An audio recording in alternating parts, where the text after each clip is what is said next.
Hello viewers, welcome back to my channel. So ఈరోజు మన video వచ్చేసి పర్సంటేజ్ లెవెల్ 2 ప్రాబ్లమ్స్ చూద్దామండి. సో ఆల్రెడీ నేను కొన్ని చేసాము. సో ఈరోజు కూడా మనం కొన్ని చేద్దాము. Tom used 600 ml of water to fill up 75% of his jug. How much more water is needed to fill up the jug completely. So Tom ఏం చేశాడండి, 600 ml ఆఫ్ వాటర్ తీసుకున్నాడు.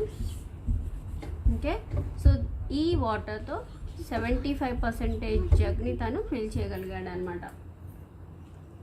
How much more water is needed to fill up the jug completely.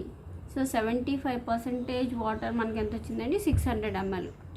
So ఒక jug నిండడానికి మొత్తం jug 100% అనుకుంటే, so అందులో 75% value వచ్చేసి 600 ml అనమాట. Okay, so remaining ఎంత పర్సెంటేజ్ ఫిల్ చేయాలండి జగ్ కంప్లీట్ అవ్వాలంటే 25%, రైట్? ఓకే, సో 25% కనుక్కుంటే మనకి ఆన్సర్ వచ్చినట్టే. సో 25% ఎలా వస్తుందండి? సో ముందుగా మనం 1%ని క్యాలిక్యులేట్ చేయాలి. సో ఇఫ్ 75% 600 ml అయితే 1% ఎంత? 1% ఎలా వస్తుందండి? 600/75, right? So 5 table 15 5s are 75, 5 table 5 1s are 120. Okay, next మళ్ళీ 5 table 3 times, 5 table 2 10s 24.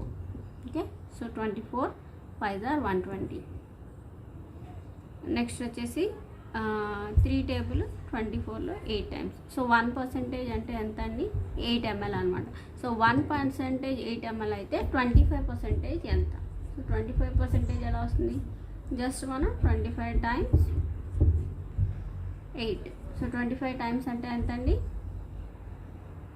200, right? So 25 times 8 కావాలంటే చేసి చూడండి. 5 40 16 16 4 200 ml. సో అంటే తను ఇంకా ఎంత ml వేయాలండి వాటర్? 200 ml అయితే మొత్తం జగ్ నిండిపోతుంది అనమాట. So 800 ml, 600 ml plus 200 ml 800 ml. Okay, so అదండి ఈ క్వశ్చన్. సో నెక్స్ట్ ఇంకో క్వశ్చన్ చూద్దాము. The number of visitors to a zoo in December was 28,000. This was a 25% increase from the number in November.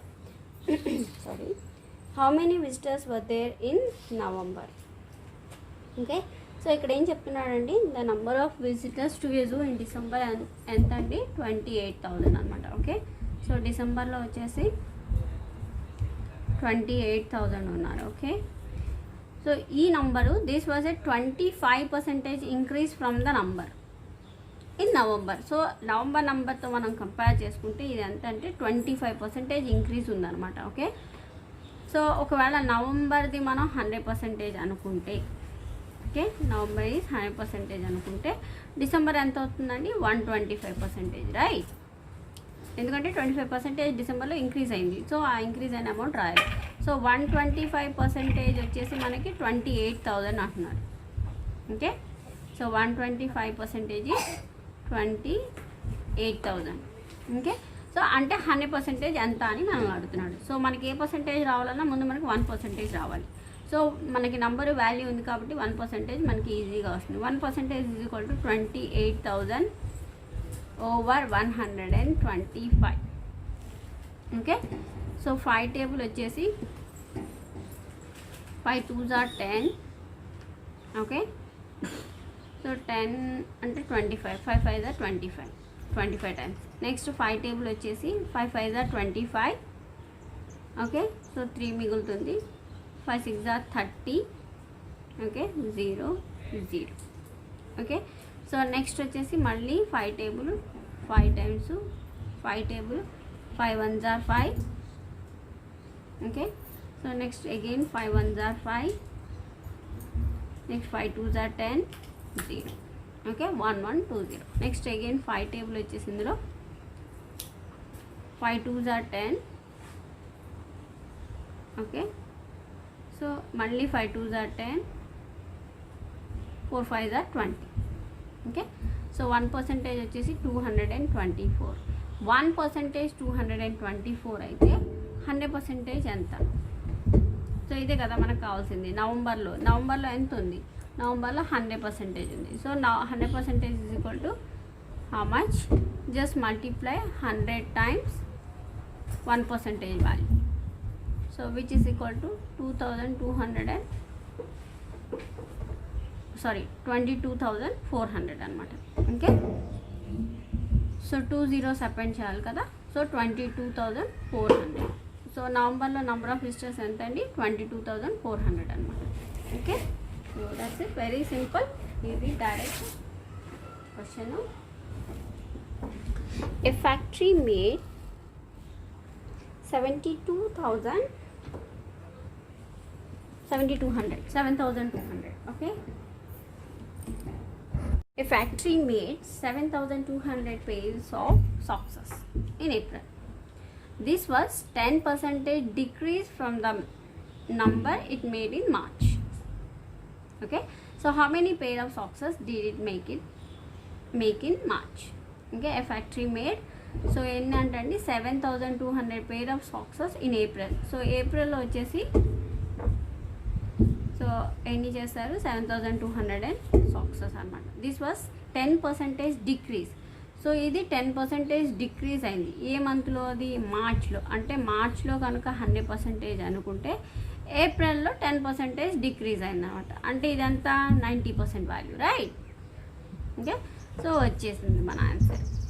మనం ఏదైనా percentage value దాని respective number కనుక మనకు వస్తే మనకు ఆన్సర్ వచ్చేసినట్టే అనమాట. ఓకే, అంటే 90% అనమాట. ఏప్రిల్లో 90% ఎందుకు తీసుకున్నాము? ఎందుకంటే మార్చ్ కంటే ఒక 10% తగ్గింది అంటున్నాడు. అంటే సో మార్చ్లో మనం మొత్తం 100% అనుకుంటే దానిలో 10% అంటే 90%. ఓకే, సో అప్పుడు 1% ఎంత వస్తుందండి? 7,200 over 90. Okay, 0 0 cancel. So 80 times, right? 8 9s are 72. Okay, so 1% 80 వచ్చింది. ఇప్పుడు మనకి 100% ఎలా వస్తుంది అంటే మార్చ్లో ఎంత సేల్ అయిందో మనకు తెలుస్తుంది. So 80 times 100 which is equal to 8,000. Okay, so ఇదనమాట. అంటే మార్చ్లో ఎన్ని socks pair of socks sold అయినాయి? మనకి 8,000 పేర్ ఆఫ్ సాక్సెస్ అయింది. సో ఏప్రిల్లో వచ్చేసి 7,200 అయింది. అంటే 10% తగ్గిందనమాట. ఓకే, సో అదండి ఈ క్వశ్చన్. సో నెక్స్ట్ ఇంకో క్వశ్చన్ చూద్దాం.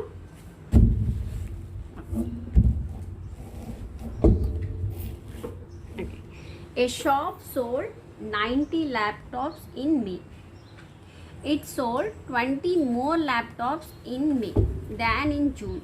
How many laptops did the shop sell in June? So question analyse చేద్దామండి. షాప్ ఏం చేసిందంటే 90 laptops సోల్డ్ అయినాయి. ఎప్పుడు? మేలో 90 laptops, ఇది number. Okay, next it sold 20% more laptops in May than in June. So జూన్లో కనుక కంపేర్ చేసుకుంటే జూన్ని మేని కంపేర్ చేస్తున్నాడు. సో ఎక్కడ ఎక్కువ అంటున్నాడు? 20 more ల్యాప్టాప్స్ ఇన్ మేలో. సో మేలో 20% పెరిగింది అంటున్నాడు. ఓకే, అంటే జూన్ మనం 100% కనుక తీసుకుంటే మే వచ్చేసి 120 అవుతుంది, రైట్? సో 120% వాల్యూ వచ్చేసి మనకి ఎంత? 90 laptops. How many laptops did the shop cell in June? So జూన్లో ఎంత అంటే మనకి 100% కావాలి. సో ఇక్కడ కూడా మనకి ఆన్సర్ వచ్చేసినట్టే, రైట్? ఎందుకంటే పర్సంటేజ్ రెస్పెక్టివ్ వాల్యూ ఏంటో తెలిసిపోయింది. So 1% is equal to 90 over 120. Okay, so దీన్ని అలానే ఉంచుదాం. ఫ్రాక్షన్లో ఉంది కదా, అలానే ఉంచుదాం. నెక్స్ట్ వచ్చేసి జూన్లో ఎంతో క్యాలిక్యులేట్. సో జూన్లో ఎంత అంటే 100%. సో దీన్ని మనం 100తో మల్టిప్లై చేయాలి, right? So 0 0 cancel. Next 3 table వచ్చేసి 3 times, 3 టేబుల్ వచ్చేసి 4 times. నెక్స్ట్ 2 టేబుల్ వచ్చేసి 2 times, 2 టేబుల్ వచ్చేసి 50 times. నెక్స్ట్ అగైన్ 2 టేబుల్, ఇందులో 2 2s are 2 5s are 10. Okay, so 25 3s అంటే ఎంత అండి? 5 3 15, 3 6 75. సో సో 25 3 ఎంత 75. సో అంటే తను జూన్లో ఎన్ని ల్యాప్టాప్స్ అమ్మాడండి? 75 ల్యాప్టాప్లో అమ్ముడు పోయినాయి అనమాట. 75. ఓకే, జూన్లో 75 అమ్ముడు పోయినాయి. మేలో 90 ల్యాప్టాప్స్కి పెరిగింది, అంటే 20% ఇంక్రీజ్ అయింది అనమాట. ఓకే, సో అదండి ఈరోజు ప్రాబ్లమ్స్. ఐ హోప్ మీకు అన్ని ప్రాబ్లమ్స్ అర్థమయ్యాయి అనుకుంటున్నాను. Thanks for watching. See in the next video. బాబా. Don't forget, age is a just number. Happy learning.